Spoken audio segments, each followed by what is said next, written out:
The night was supposed to be dazzling, but for one woman it turned into a wound that cut deeper than any knife. Under the blinding chandeliers of New York's most prestigious gala, billionaire Adrian Colton strutted in with a woman half his wife's age, his arm draped around her waist as though she were the crown jewel of his empire. The cameras flashed, journalists scribbled, and whispers rippled like fire through the ballroom. He smiled with the arrogance of a man who thought the world belonged to him. But at home, his pregnant wife Elena Moore was fighting back tears, her hands trembling as she clutched her belly. Only hours earlier, she had ironed his tuxedo with care, believing he was headed to an important board meeting. She kissed him goodbye, hopeful that he might return in time to share dinner. Instead, she saw the betrayal unfold in real time, live-streamed on society pages and gossip channels. Her husband was not at a meeting. He was parading his mistress before the very world they once ruled together. Elena had sacrificed everything for this man. Her career as a promising fashion designer, her independence, her voice. She gave up her dreams to support his rise, choosing love over ambition. And now, at the very moment she carried his child, he discarded her like yesterday's news. The pain was unbearable, yet the humiliation was worse. Friends texted condolences. Tabloids labeled her the pitiful wife, and in one cruel headline a gossip column mocked Colton's future, not his past. The mistress, Cassandra Lee, looked radiant in a crimson gown, her smile taunting, her hand resting boldly on Adrian's chest. She leaned in, whispering something that made him laugh loudly, echoing through the ballroom. He reveled in the spectacle. He wanted Elena to see, to feel small, to understand that he no longer cared who knew about his betrayal. At that exact moment, Elena's world broke into shards. She was 6 months pregnant, exhausted, and terrified about her future. The man she once trusted with her entire heart was showing the world that she no longer mattered. Yet deep within her, something stirred. It wasn't just anger. It was the awakening of a strength she had buried for years. She would not be silent. She would not be destroyed.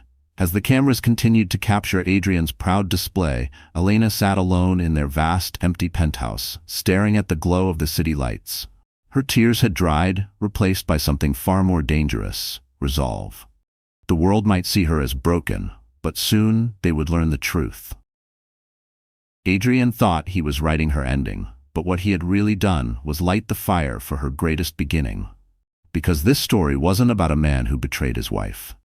It was about a woman who would rise from the ashes of humiliation to reclaim her power, her dignity, and her future. And one day soon, when she stood tall in front of the very crowd that once pitied her, the applause would belong not to him, but to her. And no one, not Adrian, not Cassandra, not the glittering crowd, was prepared for the storm Elena was about to unleash. Before the betrayal, Elena Moore was not just a wife. She was a dreamer, a creator, a woman who once believed in magic, woven through fabric and stitches. Born in a quiet neighborhood in Brooklyn, she grew up watching her mother sew dresses late into the night to earn extra income. While other kids played with dolls, Elena played with fabric scraps, turning them into miniature gowns for her paper cutout models. By the time she was in high school, she had already designed her first collection, a handful of dresses stitched from second-hand cloth, but bursting with originality. Her teachers called her a prodigy. She earned a scholarship to the prestigious Parsons School of Design. There, she flourished. Professors praised her eye for detail, her ability to combine modern minimalism with emotional storytelling through clothes. Elena doesn't just design fashion, one mentor once said. She designs feelings. She had dreams of launching her own label, dreams that made her work until dawn sketching patterns, fueled by instant coffee and unshakable determination. Then Adrian Colton walked into her life. He was older, confident, dazzling in a way that made her heart stumble. He wasn't a billionaire yet, but his ambition radiated like a storm. He saw in Elena not just beauty but loyalty, and for a young woman who had grown up craving stability, that was intoxicating. When he told her he could build an empire and wanted her by his side, she believed him. She believed so strongly that she put her career on pause, choosing to be the supportive wife, the foundation on which his empire could rise. For years, Elena lived quietly in Adrian's shadow. She gave up job offers from major fashion houses, She stopped attending galas where designers mingled, stopped showing her sketches, even stopped talking about her dreams. Instead, she devoted herself to their home, to being the perfect hostess, the perfect wife. When she found out she was pregnant, she thought it was the missing piece of happiness they both needed. She imagined building a family, filling their cold penthouse with warmth. But as her belly grew, Adrian grew distant. He spent more nights at business dinners, more weekends away on work trips. When Elena tried to reach for him, he brushed her aside with excuses. "You worry too much. This is how business works," he'd say. But in her heart, she knew. She just didn't want to face it. Elena's weakness was her hope. She clung to the image of the man she had married, the man who once whispered promises into her hair. She convinced herself he would come back to her, that once the baby arrived, everything would change. She told herself that the sacrifices she had made, the career she abandoned, the years she lost, were not in vain. And yet, reality was merciless. On the very nights she battled nausea and sleeplessness, he was laughing in champagne-soaked rooms with another woman. While she carefully stitched tiny baby clothes in their penthouse, he was gifting jewelry to his mistress. The world saw her as the quiet, fragile wife, and she began to believe it too. But there was something no one, not even Adrian, understood. Elena may have buried her dreams, but she had never destroyed them. The fire inside her was only sleeping, waiting for the spark. And that spark, cruel as it was, had come from betrayal. The woman Adrian thought was weak was about to remember who she really was. And once Elena remembered her true self, nothing and no one could stop her. New York City had always been a stage for power. Its glittering skyline told stories of ambition, betrayal, and rebirth. At the heart of it all stood the Bright Futures Gala, an annual event where billionaires competed not with stocks or deals, but with who could sparkle the brightest. That year, the ballroom of the St. Regis Hotel was transformed into a kingdom of wealth. Golden chandeliers dripped light across polished marble floors, waiters in white gloves carried trays of champagne, and a string quartet filled the air with Mozart. It was supposed to be a night of generosity, a fundraiser for children's education. Instead, it became the scene of Adrian Colton's most shameless act. Dressed in a custom Armani tuxedo, Adrian walked in with Cassandra Lee on his arm. Cameras flashed, capturing every second of the betrayal.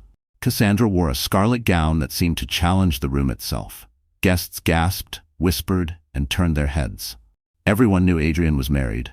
Everyone knew Elena was at home, expecting his child. Yet there he was, proud and unashamed, treating the gala like his personal theater. The atmosphere was suffocating in its irony. The chandelier sparkled, but the whispers were cruel. "Poor Elena," one woman hissed behind her fan. "Imagine being left while pregnant." Another smirked. "He finally upgraded. She never fit in anyway." Gossip spread like wildfire, burning Elena's name long before she even knew the full extent of the humiliation. Meanwhile, across the city, their penthouse loomed over Manhattan like a glass fortress.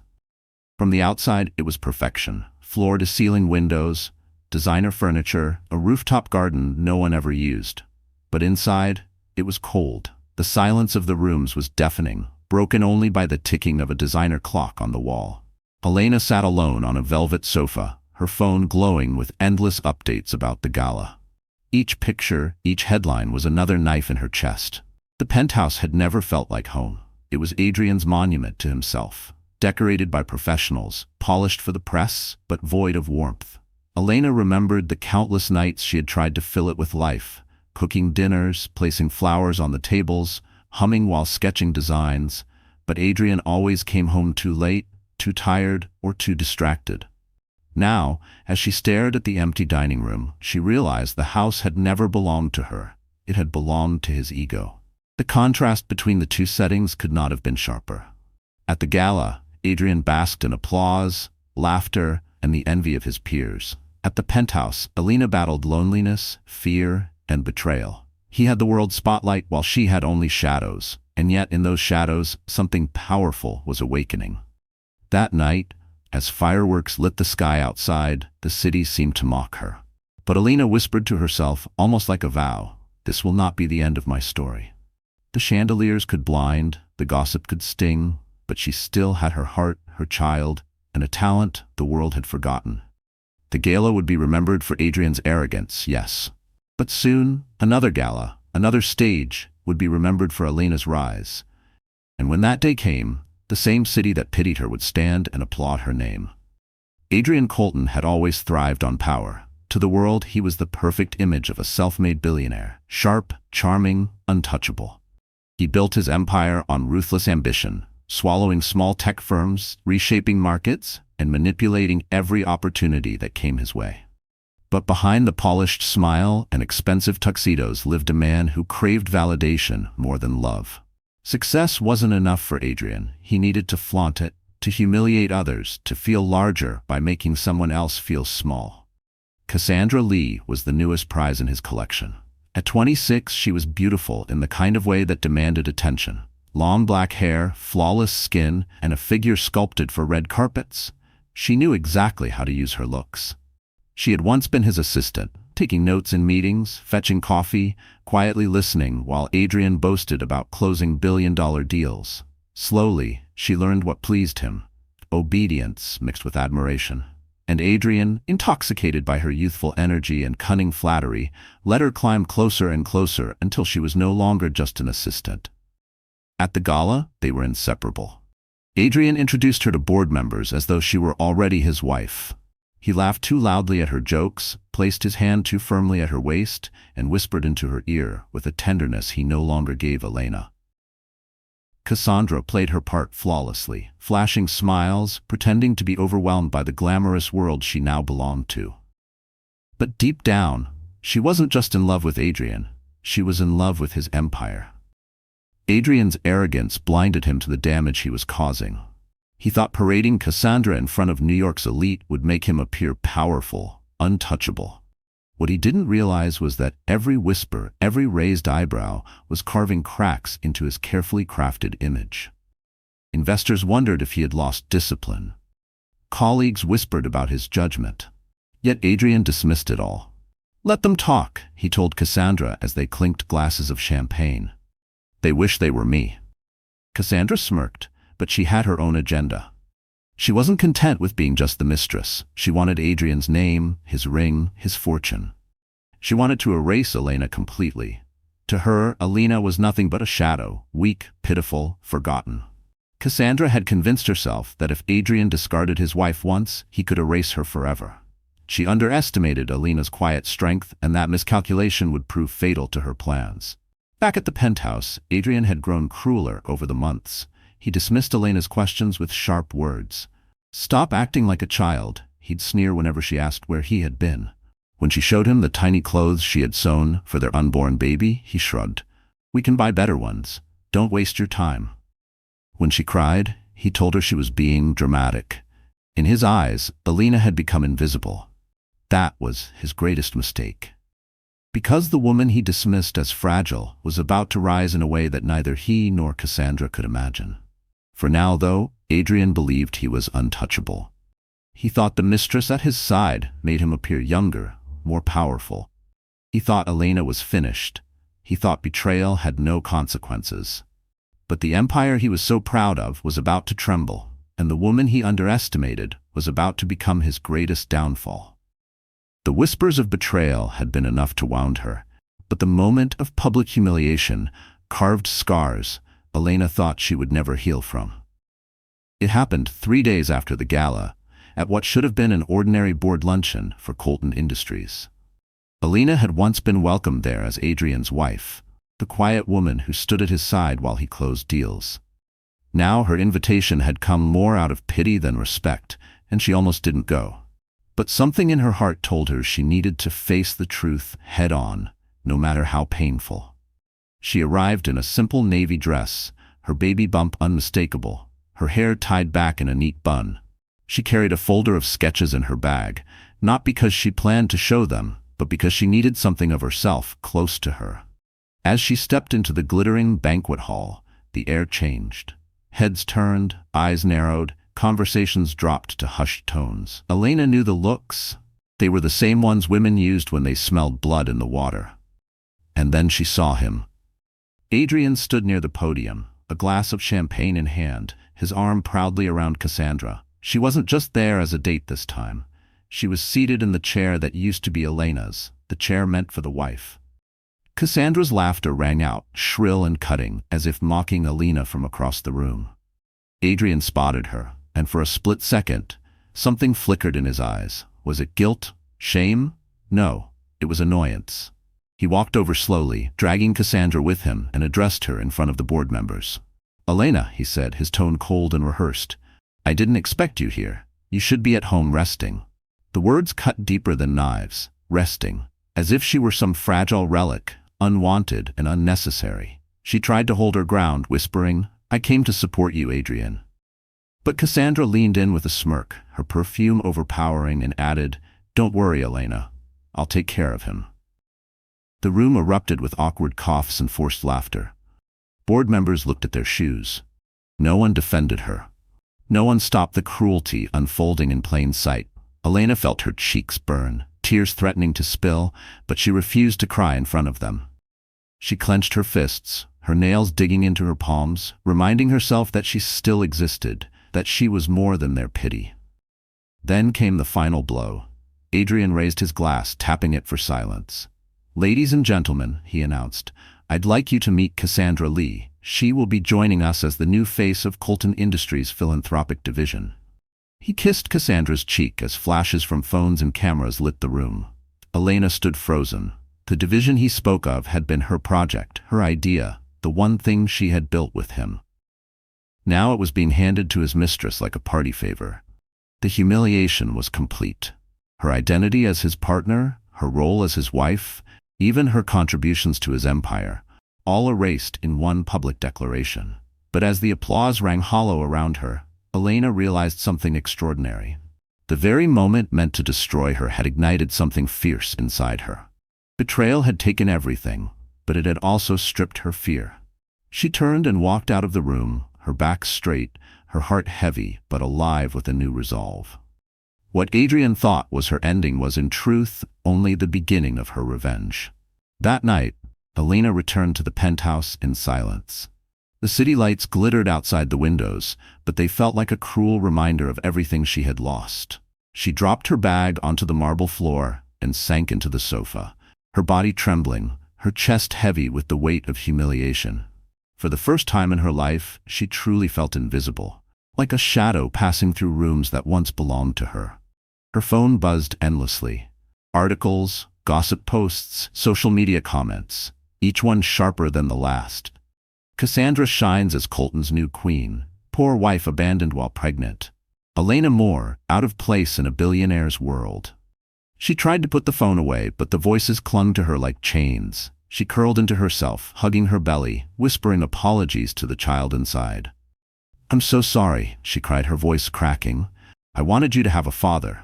I wanted us to be a family." The tears came in waves, drowning her strength. Hours passed. She tried to eat but couldn't swallow. She tried to sleep, but every time she closed her eyes, she saw Adrian's arm around Cassandra, saw the smirk on her face, saw the world clapping while her own life shattered. The pain was not just betrayal, it was erasure. It was the cruel feeling of being replaced before she was even gone. By midnight, she stumbled into the nursery she had started to prepare. Tiny clothes she had sewn herself hung neatly on small wooden hangers.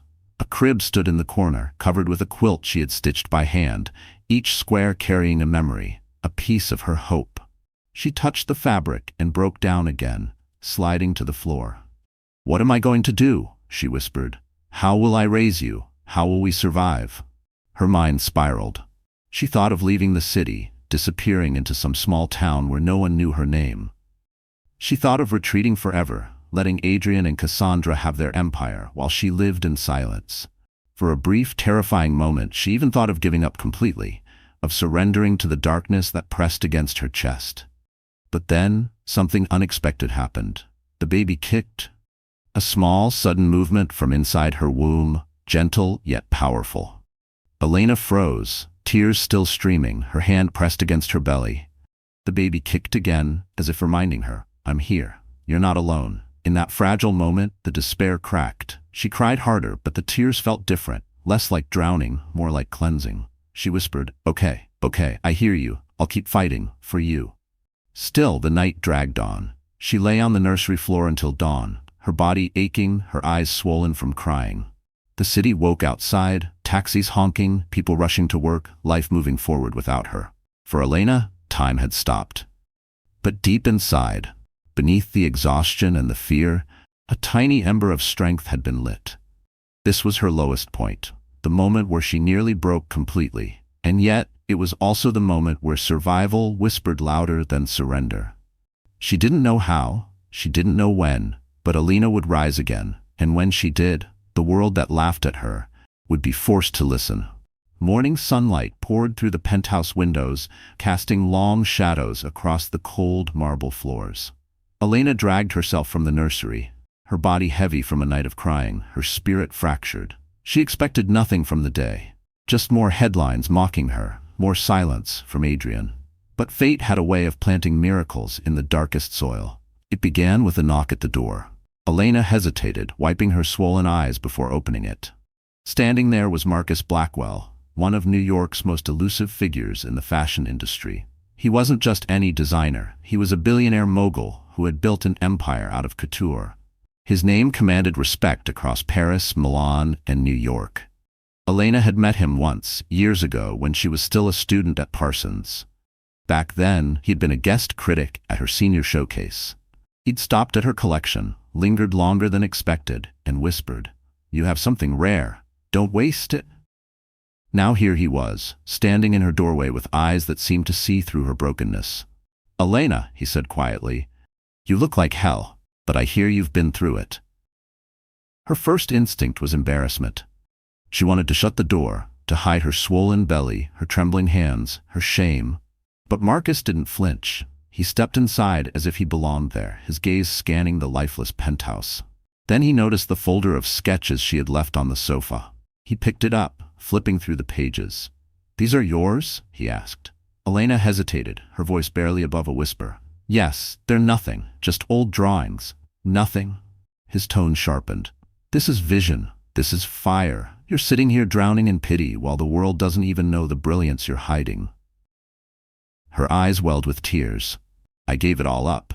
Adrian, he wanted me at home. He didn't want me designing, and now it's too late." Marcus set the sketches down firmly. "It's not too late. You're still alive. You're still breathing. And if you're smart, you'll stop letting that man define you. You want revenge? You want dignity? Then show the world who Elena Moore really is. Launch your own line. Take back everything he stole from you." The words landed like thunder in her chest. Launch her own line. It sounded impossible, laughable even. She was 6 months pregnant, broke and broken-hearted. But Marcus's eyes burned with conviction, as if he saw something in her that she couldn't yet see in herself. Still trembling, Elena whispered, "I can't do it alone." "You won't," Marcus replied. "I'll help you. I'll give you a studio, a team, whatever you need, but the vision has to come from you. The courage has to come from you."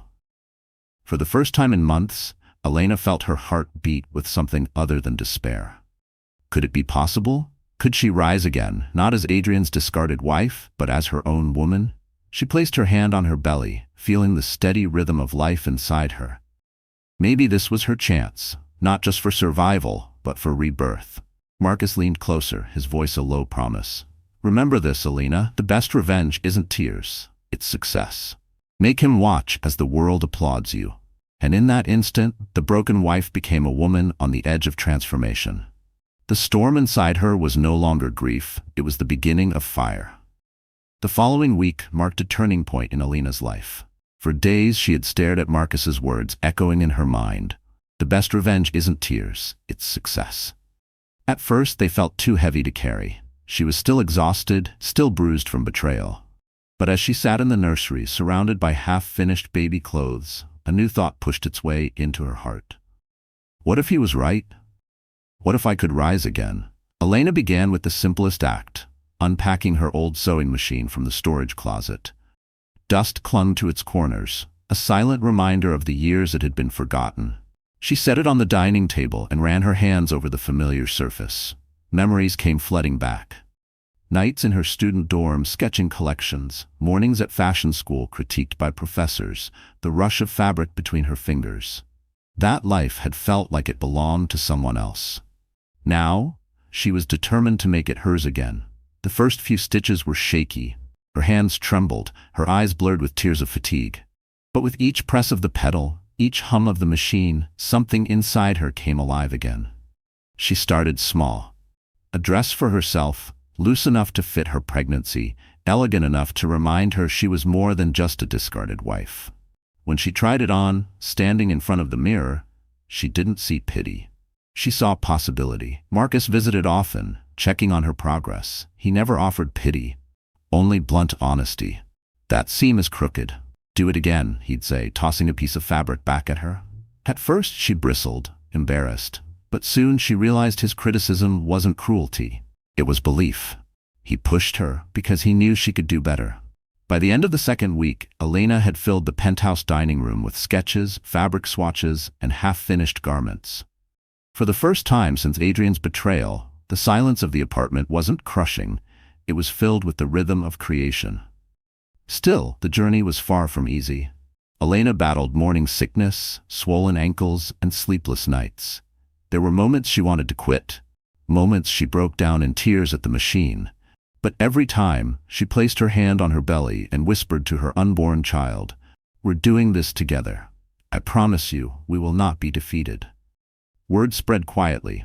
A former classmate from Parsons dropped by to help, moved by Elena's determination. Soon, 2 more old friends joined, offering their skills in exchange for nothing but loyalty. A small team began to form around her, not out of money or obligation, but out of belief in who she was. Elena chose a name for her line, Phoenix Ware. It symbolized rebirth, fire from ashes, strength born out of betrayal. Every sketch she created carried that theme. Flowing gowns with bold cuts, maternity wear that celebrated women instead of hiding them, designs that spoke of resilience. Each stitch was a declaration. I am not broken. I am rising. One evening, as she stood in front of her designs pinned across the walls, Marcus entered quietly. He studied the pieces, his lips curving into the smallest of smiles. "Now you look like yourself again," he said. For the first time in months, Elena smiled back. She didn't feel like Adrian's discarded wife anymore. She felt like Elena Moore, designer, mother, survivor. And as the city outside continued to gossip about her downfall, she was secretly preparing the beginning of her triumph. The city buzzed with rumors of Adrian Colton's glamorous new life, but in the shadows, Elena Moore was weaving her own future. By now, the dining room of the penthouse had transformed into a studio. Bolts of fabric leaned against the walls, sketches littered the floor, and mannequins stood like silent witnesses, draped in pieces of her rebirth. Every day began with swollen ankles, morning nausea and exhaustion. But every night ended with another garment finished, another step closer to freedom. Marcus kept his promise. He introduced Elena to a small but loyal network of seamstresses and interns who admired her courage. They worked quietly, without fanfare, because secrecy was vital. If Adrian caught wind of what she was doing, he would try to crush it before it bloomed. Elena knew him too well. His ego couldn't survive her success. Her collection grew piece by piece. There were gowns in bold reds and golds, inspired by fire. There were sleek maternity designs that redefined what it meant to be a mother, not hidden, but powerful. Each creation was stitched with her story, betrayal, heartbreak, and the determination to rise anyway. She called the line Reborn. The more she worked, the more her confidence returned. Yet with confidence came fear. Late at night, doubts crept into her mind. What if no one cares? What if I humiliate myself again? What if Adrian is right and I am nothing without him? She would pace the penthouse, staring at the skyline, her heart racing. Then, as always, her baby would kick, grounding her. "For us," she whispered, "I have to do this." Marcus urged her to take the next step. A show. Not a grand spectacle at Fashion Week, not yet, but something intimate, exclusive, powerful enough to ignite whispers in the right rooms. He secured a hidden loft in Soho, its brick walls and wide windows offering the perfect raw backdrop. The date was set for 4 weeks away. Invitations would be handwritten, sent only to select editors, influencers, and investors who valued authenticity over flash. The preparation was grueling. Elena worked until her hands blistered, balancing prenatal appointments with endless fittings. Some nights she collapsed onto the floor, crying from exhaustion, only to push herself back up at dawn. Her team admired her perseverance, whispering among themselves that they were witnessing not just the birth of a collection, but the rebirth of a legend. Still, obstacles loomed. A supplier suddenly withdrew fabric orders. Rumor had it Adrian's people pressured them. A venue inspector nearly shut down the loft after an anonymous complaint. Elena recognized the tactics instantly. Adrian wasn't blind, he had heard whispers and was already trying to sabotage her. But instead of breaking her, his interference fueled her fire. "If he's afraid, that means I'm doing something right," she told Marcus one night, her eyes blazing. The day of the show drew near. Dresses were lined up on racks like soldiers ready for battle. Elena stood in the middle of the loft, her belly full and her heart racing. She looked at her reflection in a full-length mirror. Tired, yes, but radiant with something she hadn't seen in years. Purpose. This was no longer about revenge alone. It was about reclaiming her name, her passion, her dignity. The betrayal that once crushed her was now the very thread stitching her future together.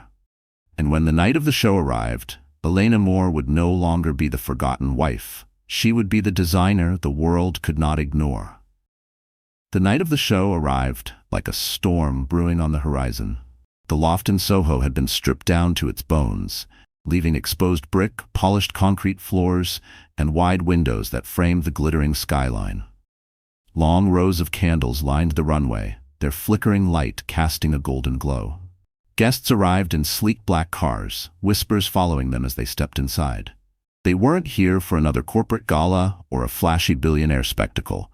They were here for something rare, something whispered about, but not yet seen. Backstage, Elena stood in a simple black gown of her own design, her belly gently curved, her eyes sharp with determination. Her hands shook slightly as she adjusted the hem of a model's dress, but her voice was steady. "Walk tall," she told the models. "Every step you take is not just for me, it's for every woman who's been silenced." Her team worked like a small army, pinning fabric, adjusting hair, whispering encouragement. Marcus stood by the entrance, greeting editors and buyers with a smile that hinted at secrets. He had promised to shield her from doubt, but the moment belonged to her alone. As the lights dimmed, silence fell. The first note of music, low, haunting, powerful, echoed through the loft. And then the models began their walk. The first gown was fire red, its fabric flowing like molten lava, symbolizing destruction and rebirth. The audience gasped, leaning forward in their seats. Then came a gold maternity gown, elegant and unapologetic, modeled by a woman visibly pregnant. Murmurs rippled through the crowd. This was bold, radical, a direct defiance of an industry that often erased women the moment they became mothers. Each piece told a story. Betrayal stitched into resilience, heartbreak sculpted into beauty. Dresses with sharp cuts that sliced through tradition, gowns with hand-sewn embroidery that whispered of survival. The collection was not just fashion, it was testimony. In the front row sat faces that mattered. Editors from Vogue and Harper's Bazaar, investors from Paris, socialites from Milan. They whispered, scribbled, snapped photos, their expressions shifting from curiosity to awe. Elena, hidden in the wings, felt her chest tighten. "They see me," she thought. "For the first time in years, they see me." But the shock of the night wasn't just for the fashion world. Toward the middle of the show, as a model stepped out in a breathtaking gown of midnight blue, Elena caught sight of a familiar figure slipping into the back of the loft. Adrian Colton. He wasn't on the guest list, but of course, men like him didn't need one. Cassandra clung to his arm, her smile sharp as a blade, but even she couldn't hide her unease as the audience erupted in applause after each design. Adrian's eyes locked on the runway, then darted to Elena, standing at the edge. For the first time in their marriage, she didn't flinch under his gaze. She stood taller, stronger, the soft woman he once dismissed, now replaced by a force he couldn't control. His jaw tightened, his hand clenching into a fist as the realization dawned on him. Elena was not broken. She was rising, and the world was watching. The finale arrived. A gown of pure white silk, embroidered with fiery gold phoenixes, modeled by Elena herself. The room went silent as she stepped onto the runway, her belly proudly visible beneath the glowing fabric. She walked slowly, each step a declaration that she was not a victim, but a survivor, not forgotten, but unforgettable. When she reached the end of the runway, the room erupted in thunderous applause. Guests rose to their feet, clapping, cheering, some even wiping tears. Cameras flashed, capturing the moment. Alina Moore reclaimed her name. And in the corner, Adrian Colton, once the man who held her life in his hands, sat frozen, clapping reluctantly, forced to applaud the woman he had tried to erase. The wife he betrayed had just become the designer the world would never forget. By sunrise, New York was buzzing with one name, Alina Moore. The show that had begun in a quiet loft with only a handful of editors and investors had become the headline across every major outlet. Phoenix Rises, Alina Moore's stunning collection ignites fashion world. From betrayed wife to visionary designer. The rebirth of a woman. Photos of Alina walking the runway in her white Phoenix gown flooded social media. Fashion bloggers called it the most authentic debut of the decade. Influencers replayed clips of the pregnant designer taking her bow as the audience rose in applause. What should have been a small, intimate showcase had turned into a cultural moment. And in every article, in every whisper, there was an unspoken truth. Adrian Colton's betrayal had birthed a legend. In her penthouse, Alina sat at the dining table with a mug of tea, scrolling through the coverage. For the first time in months, she smiled. A genuine smile that reached her tired eyes. She wasn't naive. She knew this was only the beginning, that harder battles lay ahead. But for one precious morning, she allowed herself to feel proud. Her baby kicked softly, as if applauding with the world. Meanwhile, across the city, Adrian's office boiled with tension. He slammed the morning paper onto his desk, his face red with fury. Cassandra hovered nearby, pretending not to be rattled, but her trembling hands betrayed her. The photo on the cover showed Alina radiant, triumphant, her belly wrapped in silk embroidered with phoenixes. The caption read, "The woman who rose from the ashes." "This is a joke," Adrian snarled. "They're making her into some kind of hero. She's nothing without me." But the truth was more dangerous than his anger. Investors had begun calling, not to congratulate him, but to ask about Alina. Was she connected to Colton Industries? Would her fashion line be backed by his resources? Adrian stammered, refusing to admit that not only had he abandoned her, but she had built it all without him. His carefully crafted image as the untouchable mogul was cracking. Cassandra tried to soothe him. "She got lucky. It's just one show. The hype will fade." But even she knew it was more than luck.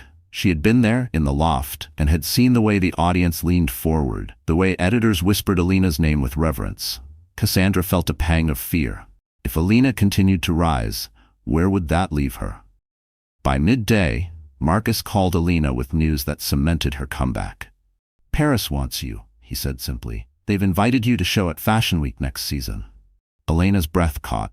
Paris was the dream, the pinnacle of every designer's ambition, and it was hers. She pressed her hand to her belly and whispered, "We did it."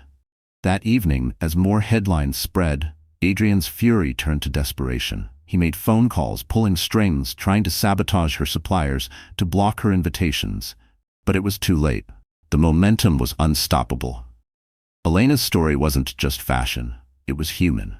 Every betrayed woman, every silenced dreamer, saw themselves in her. In the quiet of her studio, Alina looked over her sketches for the future. She no longer felt like the woman begging for scraps of love. She was a creator, a fighter, a mother, and a rising star. And while Adrian scrambled to control the narrative, the world had already chosen its heroine. And it was Alina Moore. Adrian Colton was not a man who accepted defeat. Watching Alina's name climb the headlines while his own reputation slipped into whispers of ridicule was unbearable. He had spent his life building an empire, and in one night the woman he discarded had turned herself into a symbol of resilience. To him, it wasn't just humiliating, it was war. In the days following her fashion show, Adrian called meeting after meeting with his legal team, his PR staff, and trusted executives. His orders were sharp and cruel. Find out who's backing her. Find out where her funding comes from, and if you can't find it, make it up. He slammed his fist on the conference table. "I want Alina Moore destroyed before Paris. Do you hear me? Destroyed." Cassandra sat beside him, her manicured nails tapping against her wine glass. She tried to mask her anxiety with a smirk. "Darling, you're overreacting. It was one show. People love a sob story, but they'll move on." But Adrian wasn't convinced. He had seen the look in the investors' eyes when they asked about Alina. He had heard the hesitation in his partner's voices. They were curious about her, inspired by her, and that threatened everything. His first move was sabotage. Through intermediaries, Adrian pressured fabric suppliers to cut ties with Alina.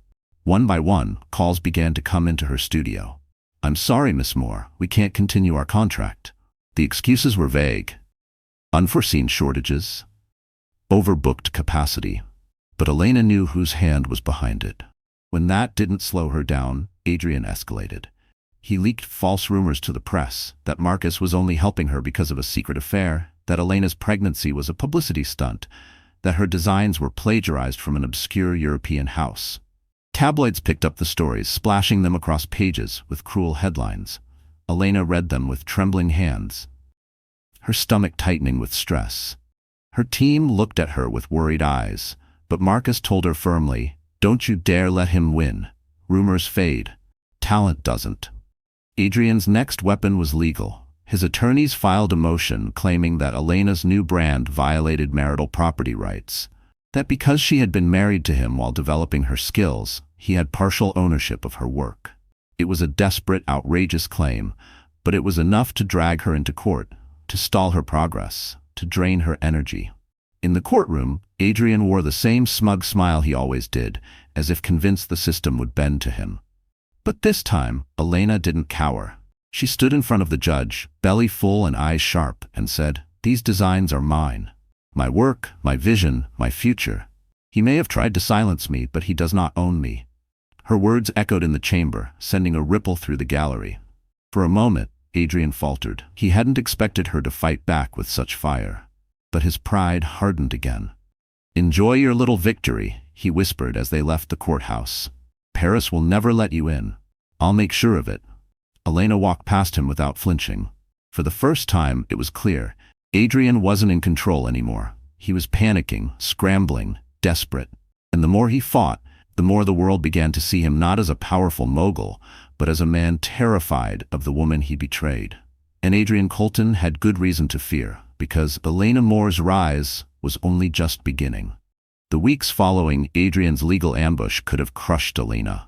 The tabloids had their feast, splashing her face across covers with headlines like "Billionaire's Wife or Fraud" and "Pregnancy Publicity Stunt."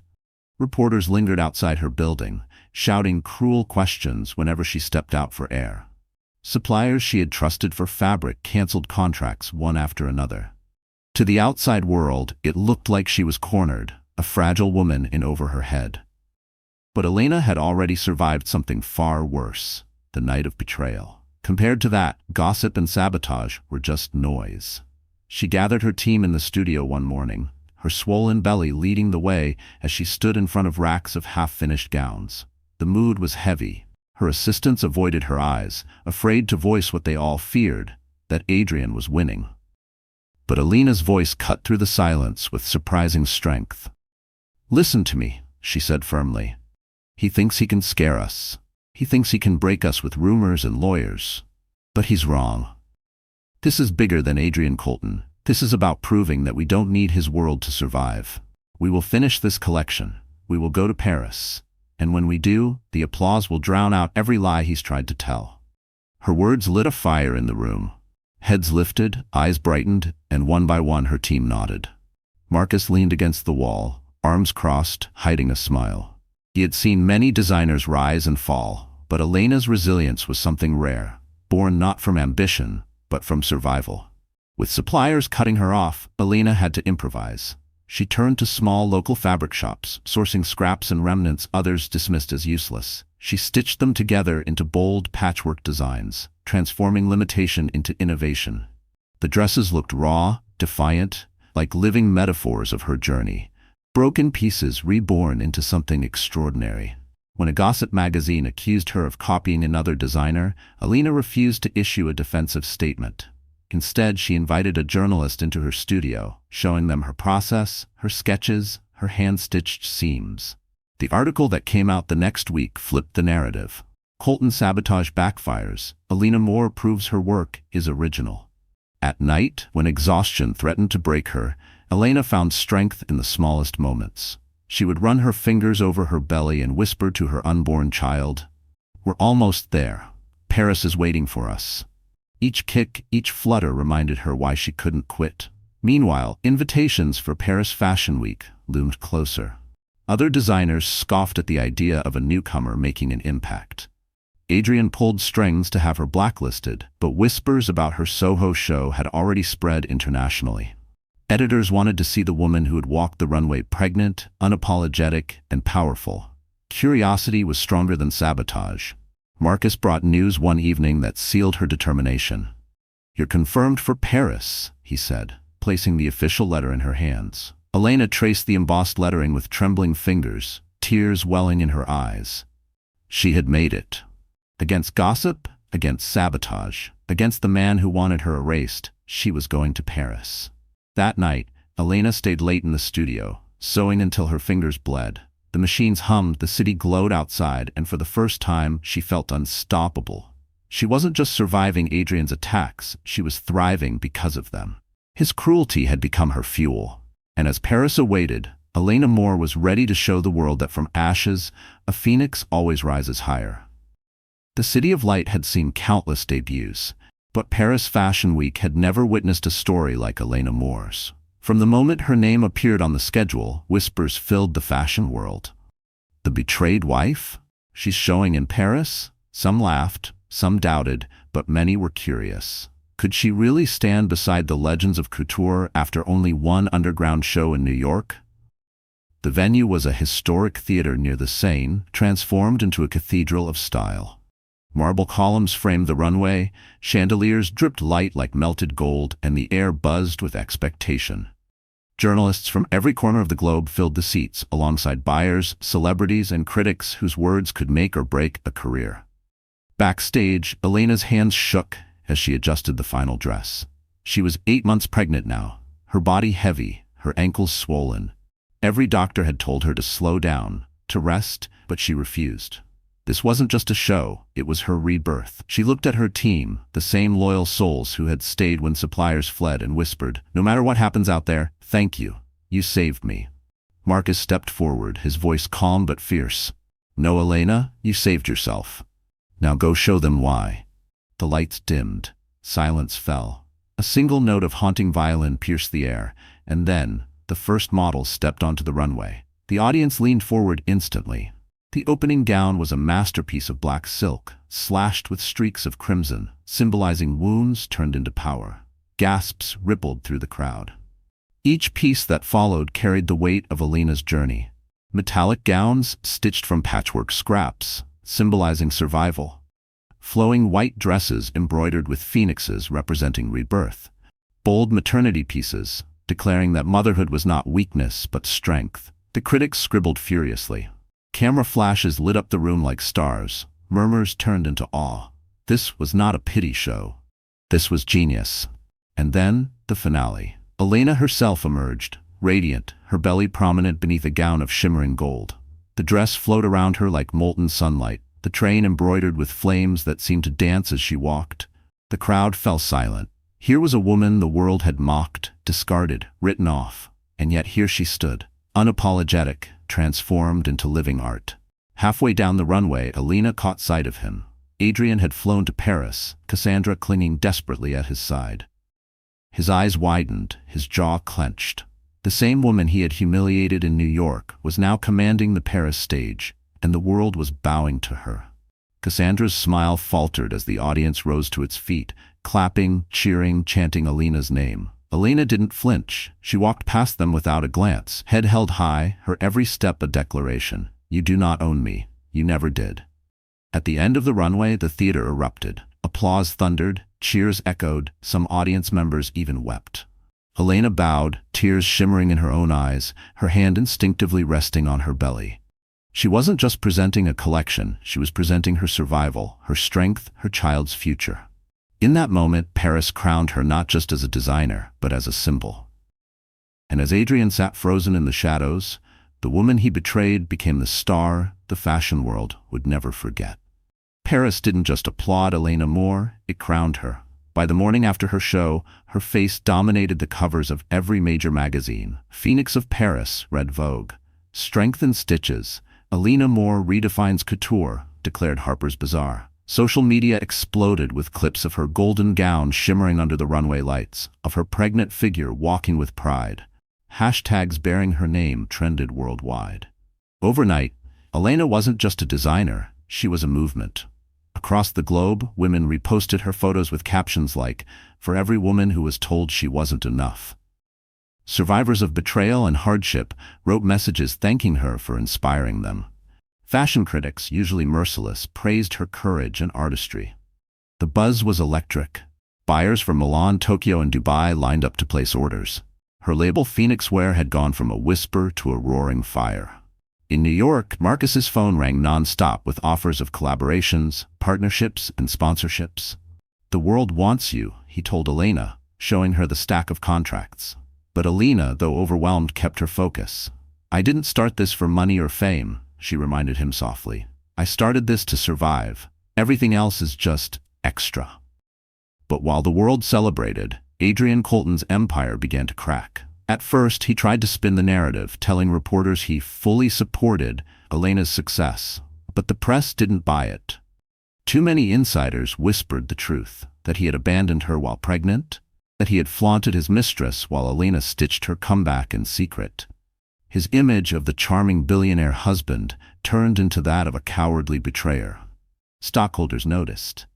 Distraction became the word buzzing through Colton Industries. Investors began pulling back, wary of his judgment. One board member was even overheard saying, "If he can't control his personal life, how can we trust him with billions?" For a man obsessed with control, Adrian felt it slipping through his fingers. Cassandra didn't help matters. Once the darling on his arm, she now seemed more like a liability. She craved the spotlight, posing for paparazzi, leaking photos, demanding attention. But the public wasn't interested in her anymore. They compared her to Elena and found her wanting. Online comments were brutal. From mistress to mess. "She'll never be Elena." Cassandra's smile faded, her grip on Adrian tightening as she realized her fantasy of being adored was unraveling. At home, Adrian raged. He smashed glasses against the wall, shouted at Cassandra, and fired employees at random. He couldn't escape Elena's face, on billboards, on magazine covers, on television segments praising her courage. Every headline felt like salt on his wounds. The woman he had dismissed as fragile had become a global icon, and the more the world loved her, the smaller he felt. Meanwhile, Elena remained grounded. She spent her days in her studio, working tirelessly on her next collection, balancing fittings with prenatal appointments. She gave interviews, always calm and composed, never once speaking Adrian's name. Her silence spoke louder than any accusation. The public adored her for it. The contrast couldn't have been clearer. Elena was ascending, her name synonymous with strength and rebirth. Adrian was unraveling, his empire weakened, his reputation mocked, his mistress resented. And as the world leaned closer to Elena's fire, Adrian realized the truth that terrified him most. She no longer needed him. But the world no longer needed him either. The whirlwind of Paris faded into something gentler when Elena returned home. The applause still echoed in her mind. The magazine covers still glowed from store shelves, but none of it compared to the quiet anticipation that now filled her days. She was weeks away from giving birth, and though her body ached and her schedule overflowed, her heart carried a peace she hadn't felt in years. She prepared the nursery with her own hands. Unlike the cold, designer-perfect rooms Adrian once demanded, this nursery was alive with warmth. Soft blankets she had sewn herself lined the crib. Tiny dresses hung in the closet, stitched in bursts of color. On the walls she painted delicate phoenixes, their wings stretching upward as if promising flight. Every detail whispered of love, resilience, and hope. Her team often urged her to rest, but Elena insisted on working until the very end. "Creating keeps me alive," she told Marcus when he begged her to take a break. He finally relented, though his eyes softened with admiration. "You're unstoppable, Elena. I've never seen anything like you." Then, one quiet morning, it happened. A sharp pain, a rush of panic, and within minutes she was in the hospital. Her contractions came fast, each wave reminding her of her strength and her fragility all at once. For hours she fought, sweat on her brow, her hands clutching the rails of the hospital bed. Yet through the exhaustion she whispered to herself, "You've survived worse. You can do this. For both of us." Marcus waited just outside the room, pacing like a nervous father. He wasn't family by blood, but he had become her fiercest protector, refusing to leave until he knew she was safe. When at last the sound of a baby's cry broke through the air, he closed his eyes, relief flooding him. Inside the room, Elena held her newborn daughter against her chest, tears streaming down her face. The baby's tiny fingers curled around hers, impossibly delicate, impossibly strong. In that moment, the world faded, the betrayals, the rumors, the pain. All that mattered was the weight of this little life, proof that something pure and beautiful had emerged from the ashes of her heartbreak. She whispered, "Welcome to the world, my love. You are my greatest design." The days that followed were unlike anything she had ever known. Sleepless nights filled with soft cries, early mornings bathed in pale sunlight, the steady rhythm of rocking her daughter in her arms. Each moment stitched her back together. Motherhood wasn't easy. It was exhausting, messy, overwhelming. But it was healing. The press, hungry for a glimpse, speculated endlessly. Would Elena disappear to focus on her child? Would her career pause? But Elena quietly proved them wrong. She balanced late-night feedings with early morning sketches, cradling her baby in one arm while pinning fabric with the other. Her strength, once doubted by everyone, now grew undeniable. When Marcus visited one evening, he found her rocking her daughter in the nursery, the phoenix murals glowing in the lamplight. "You've changed," he said softly. Elena smiled through tired eyes. "No, Marcus, I've finally found myself again." She kissed her daughter's forehead and whispered a promise that carried into the night. "You will never know weakness. You will know strength because you will see it in me." And in that quiet triumph, Elena discovered the greatest revenge was not success alone. It was love, reborn in the arms of her child. For months, Adrian had watched Elena rise higher and higher, and it gnawed at him like a disease. Her Paris triumph, her magazine covers, her quiet strength as a new mother. It all made him look small. His investors whispered her name more than his, and even Cassandra, once smug in her role as his mistress, had grown restless, comparing herself bitterly to the woman she thought she had replaced. Adrian could no longer ignore it. He needed to remind the world who he was, and he decided to do it in the most public way possible.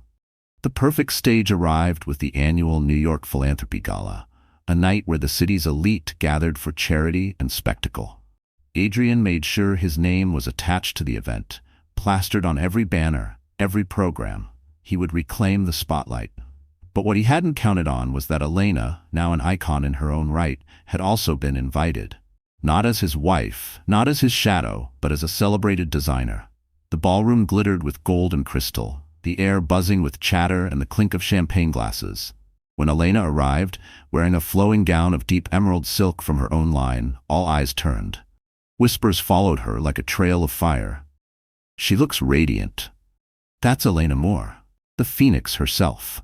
She walked with quiet confidence, her daughter safely at home, her heart stronger than ever. Adrian spotted her instantly. Rage and panic twisted inside him as he saw the crowd gravitating toward her, leaving him and Cassandra to simmer in the corner. Cassandra hissed in his ear, "She's stealing the night. Do something." Fueled by ego and desperation, Adrian clinked his glass, calling for attention. The room hushed. With his trademark smirk, he said loudly, "Ladies and gentlemen, let us welcome my ex-wife, Elena. After all, none of this would exist without me. Her success, her little fashion line, it's all thanks to my support." The words landed like poison, and a tense silence followed. Elena's cheeks flushed, but not with shame, with fire. She stepped forward, her heels clicking against the marble floor, her eyes locked on his. The crowd leaned in, holding their breath. "Support?" she repeated, her voice clear, steady. "Is that what you call betrayal? Is that what you call leaving your pregnant wife for a mistress?" Gasps rippled through the ballroom. Cassandra's smile collapsed. Elena didn't stop. She held her head high, her voice sharp but controlled. "No, Adrian, my success is not because of you. It is in spite of you. I built Phoenix Wear with my own hands, through sleepless nights, through tears, through strength you never believed I had. And look around you." She gestured to the applauding guests, the flashing cameras. "The world knows the truth now." The applause began slowly, then swelled into thunder. Guests rose to their feet, clapping, cheering. Adrian stood frozen, his face drained of color. Cassandra slipped her arm from his, humiliated, edging away from the cameras that now turned eagerly toward Elena. Elena bowed her head slightly, not in defeat, but in triumph. She had faced him, in public, on his stage, and turned it into hers. She had spoken the truth he tried so hard to bury, and the world had heard it. As the crowd continued to cheer, Adrian realized the nightmare. He had handed her the perfect platform to bury him. And from that night forward, Adrian Colton was no longer the man who defined Elena Moore. He was the man destroyed by her rise. The days after the gala were a blur of headlines. Clips of Elena's confrontation with Adrian went viral, replayed on every news channel, dissected in articles, and shared millions of times online. For the first time, the world had heard her voice unfiltered, unbroken.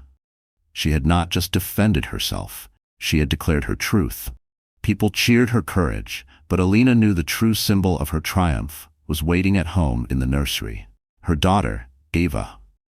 Late one evening, after yet another flood of interview requests, Elena sat rocking Ava in her arms.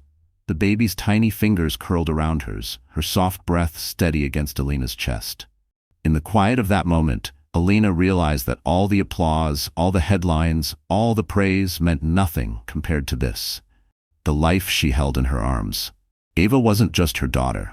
She was proof that love could grow even from betrayal, that hope could be born from heartbreak. When Marcus visited the next morning, he found Elena sketching with Ava nestled in a sling against her chest. "You're unstoppable," he murmured, shaking his head. Elena smiled softly. "No, Marcus, I just have the best reason to keep going." Soon after, Elena received an invitation that surprised even her. She was asked to be the keynote speaker at a global women's empowerment summit in New York. At first, she hesitated. Speaking publicly about her pain felt overwhelming. But then she thought of Ava, of the millions of women who had written letters saying her story gave them hope. This wasn't just about her anymore. It was about every woman silenced, every dream dismissed. The night of the summit, Elena stepped onto the stage in a simple white dress, elegant yet unpretentious. The auditorium was filled with thousands, but her voice was calm. She spoke about her past, the betrayal, the humiliation, the despair.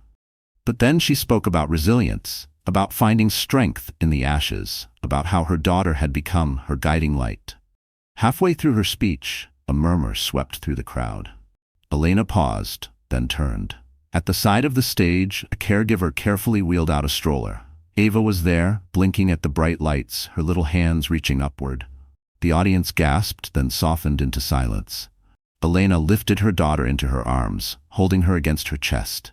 "This," Elena said, her voice breaking with emotion, "is my greatest creation. Not the gowns, not the shows, not the brand.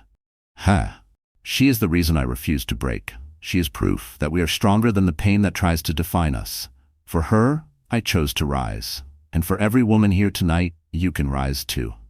Tears filled the eyes of women across the auditorium. Some stood, clapping. Others cried openly, embracing the women beside them.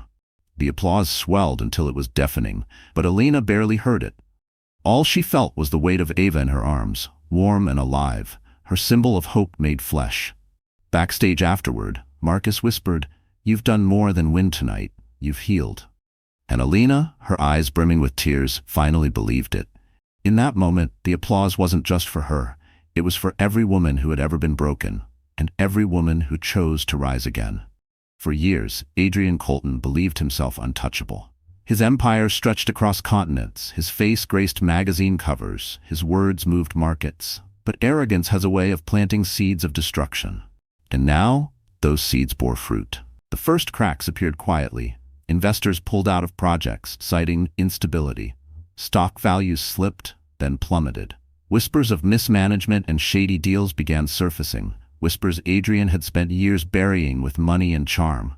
But this time, no amount of charm could save him. The press no longer adored him. The world had turned its gaze elsewhere, toward the phoenix rising from his ashes. Board members, once his loyal allies, grew restless. "He's distracted," one complained.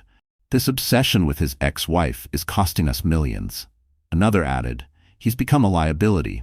The brand can't survive tied to his scandals."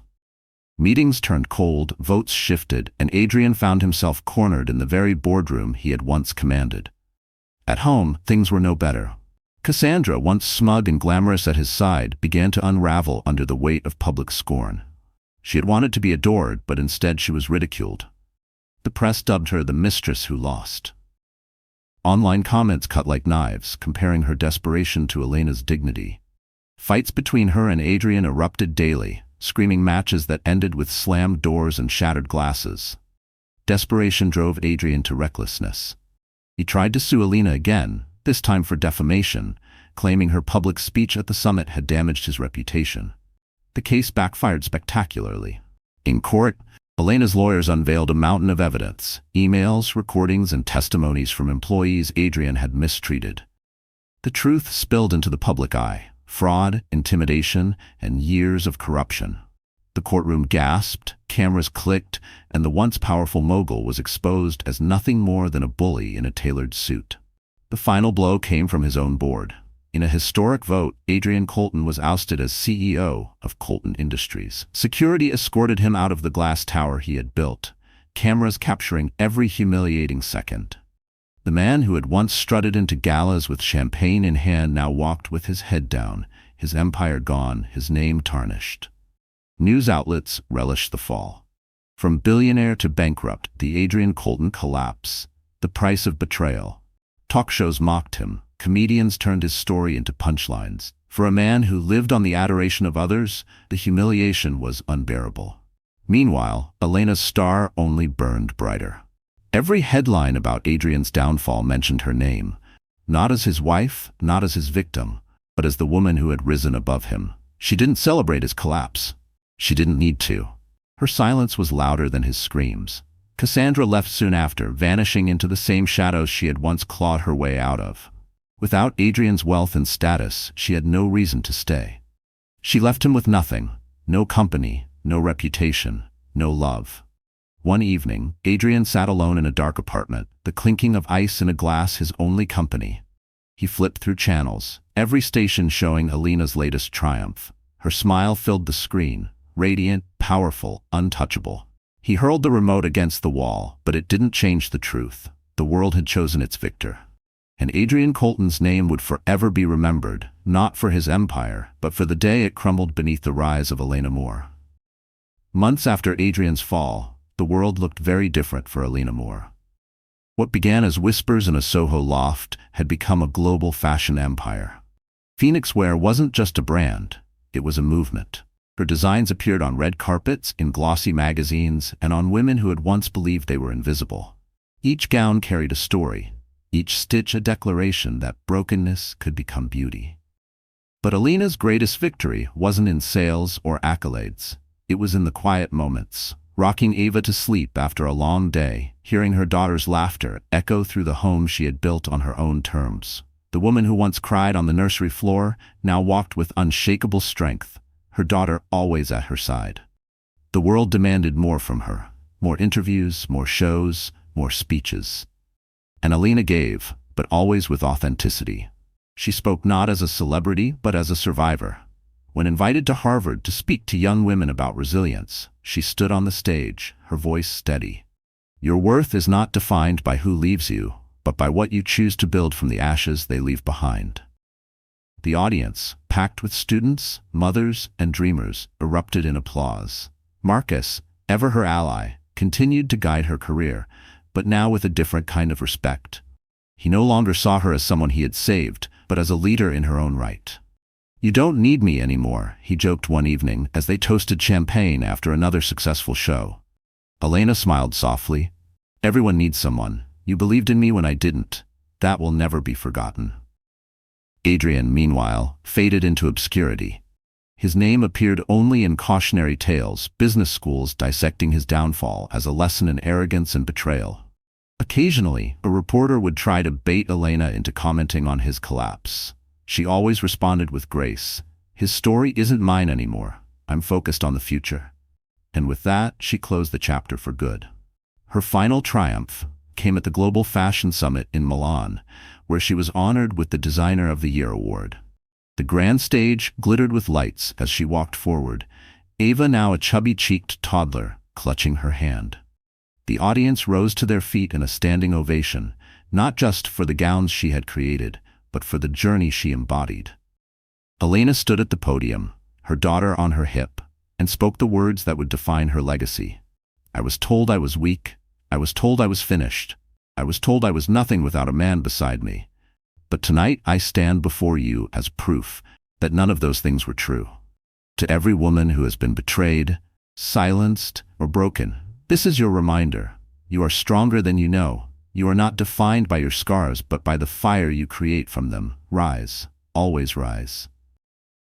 The applause shook the hall, people weeping openly, inspired by the sight of a woman who had turned pain into power.